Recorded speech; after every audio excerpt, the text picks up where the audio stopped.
Yo, what's up, my hoopers? It's your boy Crunch Time back with another video, and today we're talking about Zion Williamson, man, because the boy has been hooping, man. That man has been hooping. The gumbo in New Orleans has had no effect on his game, man. But before we get into the video, don't forget to subscribe, man. Join the Crunch fam. We're on the road to 100 subscribers, so it would be much appreciated if y'all would subscribe. But with that being said, let's get right into this video. As I said in the intro, man, Zion Williamson continues to get better and better, and it's really impressive. But for some reason, right, for some odd reason, he is underrated in a sense this season, right? He's not getting that much coverage, or at least not as much coverage as he used to in his rookie season, right? Because if you think back to his rookie season, every, play that he would make, you'd see it on Bleacher Report, you'd see it on ESPN, you'd see it all over your feed, man. Even if it was just a simple dunk, bro, he was getting covered like crazy. Now that's LaMelo Ball, and Zion Williamson has kind of been forgotten in that transition from him to LaMelo Ball, and it's really appalling to see, man, because he has been balling, right? He's averaging 25 points, 7 rebounds, 3 assists on 62% from the field.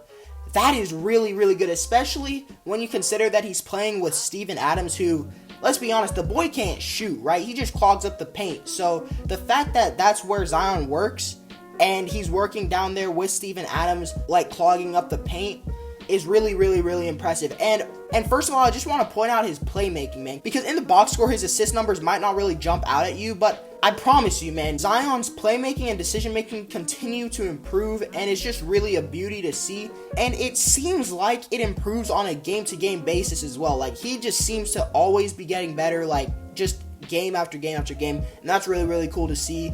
And that's all. I'm also really happy to see that, because coming into the league, I thought he'd play a sort of point forward role, kind of like a Draymond Green, or dare I say it, a LeBron James. I don't think he's going to be as good as LeBron James, and I didn't expect him to be as good as LeBron James. Maybe he will be, who knows, but I expected him to play that kind of role of a point forward, like those two players, but he didn't do much of that in his rookie season. But we're starting to see more and more of his ball handling come into play on the court, and it's getting better and better. Like I said, he's starting to be able to beat some guys off the dribble. He's starting to pull off some behind the back moves, some dribble moves, right? So it's really, really good to see. And I'm really glad that he's getting touches on the ball, because that's something that I didn't think the Pelicans would do as much, especially considering they have Lonzo running the point, who's a very pretty ball dominant point guard, because he can't really do much else off ball. I mean, he's gotten a better shot and stuff, but he's mostly playmaking. You got JJ Redick, even BI would probably be handling the ball over Zion, but I'm glad to see that he's still getting some touches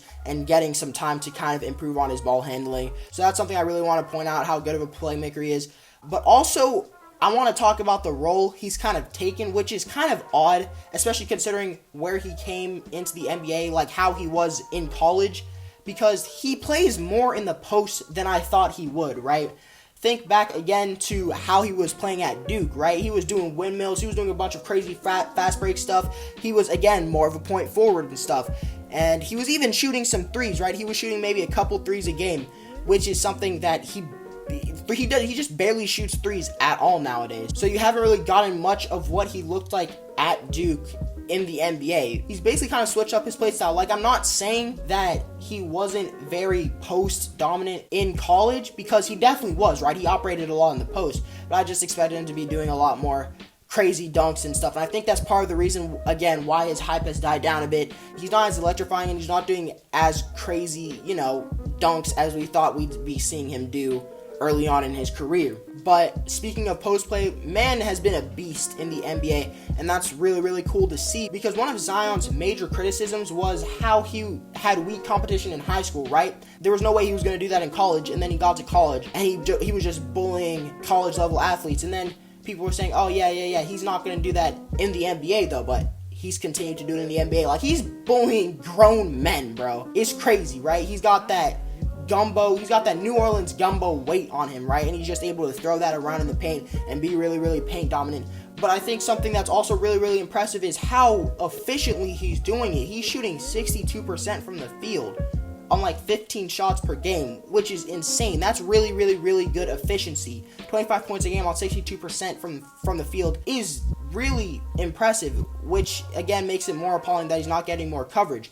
But again, back to the way he's playing, I don't know if that was a coach's decision, or maybe he decided that he would play more of a post role, and I don't want to make that out like it's a bad thing or anything. In fact, it might be a good thing in the long run for his longevity, because, you know, doing all that crazy stuff in the air is gonna, when you land, it's gonna have some impact on your knees. So maybe that might be good for his longevity, but again, it's just not as exciting as I thought it would be. But he's playing really, really, really well. One thing I think he could improve on, though, is he needs to take more advantage of, you know, the size weight. What did I even say? The size that he has on some players, whether that be height, whether that be weight. Usually it's going to be weight because, you know, that boy heavy, right? He needs to take more advantage of that. Sometimes he's a bit too passive for my liking. Like, sometimes he's on a roll and then he just stops shooting for some weird reason. Like, there's just no reason why he would stop shooting, but he just does. And part of the reason is some players are taking more shots than maybe you'd like them to. I think Lonzo and Eric Bledsoe are combining for like 20 shots a game, or I don't know, that might be true. Y'all can fact check me on that, but Lonzo and Eric Bledsoe especially are taking more shots than I think they should be. And a lot of those are open three-pointers, so I guess I'm fine with them taking those shots. But when you have BI and Zion on your team, maybe those are shots that are better spent elsewhere, better spent with those guys taking those shots, you know what I mean? But I recall specifically one game. Hold on, let me go look this up. Okay, yeah, so it was February 13th against the Mavs, and he shoots 10 for 10 in the first half, right? And, like, that's all over my social media feed. I think he's going to have I thought he was going to have a crazy game.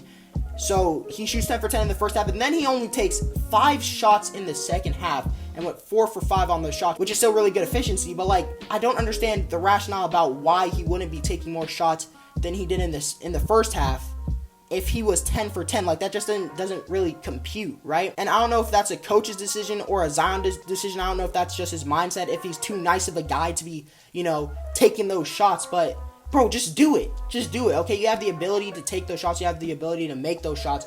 So you should be taking a lot more shots. And I want him to take a lot more shots. And I think even from the three-point line, he's shooting like 35, or if I'm correct, something like that from the three-point line. It wouldn't hurt him too much to be taking more shots like those from the three-point line. Like I said earlier, he's not taking as many of those. I think he's like barely taking any of those this season. But I think he's really got to start trying to develop a three-point jumper. Otherwise, teams are gonna have a game plan to kind of stop him, and like they did for Giannis, right? That boy's kind of getting clamped up. Well, not really clamped up, but he got clamped up in that Heat series because he doesn't have a jumper. I think Zion would benefit a lot from, you know, developing a jumper. So that's just something I think he should do. I think that would take his game to a whole nother level. Imagine Zion with a jumper, man. That would be scary hours for the NBA, man. But I mean, I think that's basically it, right? I just wanted to really acknowledge how well Zion has played this season. I don't think there's really much to say about him. He's just a really, really solid player that's not getting as much coverage as you think he would, considering he was the most hyped up prospect coming out of college since LeBron James. So, I don't know. That's just kind of crazy. I mean, the Pelicans as a team, they're like the 10th seed, but they're starting to string together some wins. So, I think they should be fine. Maybe they make the playoffs, maybe not. I wouldn't be too harsh on them if they don't make the playoffs, considering they're in the West and they're still a really, really, really young team. So, I mean, I think if they just continue to develop, man, and maybe they add a few more pieces, they'll be a really, really, really scary team. Maybe even as soon as next year, right? If Zion takes another jump next year and BI takes another jump next year, gonna be crazy. But anyways, yeah, that's all I've got for y'all today. If you like this video, let me know what y'all think about Zion Williamson down in the comments below. Feel free to subscribe for more content like this. With that being said, I hope y'all have an amazing day. It's been your boy Crunch Time, and I'll see you next time.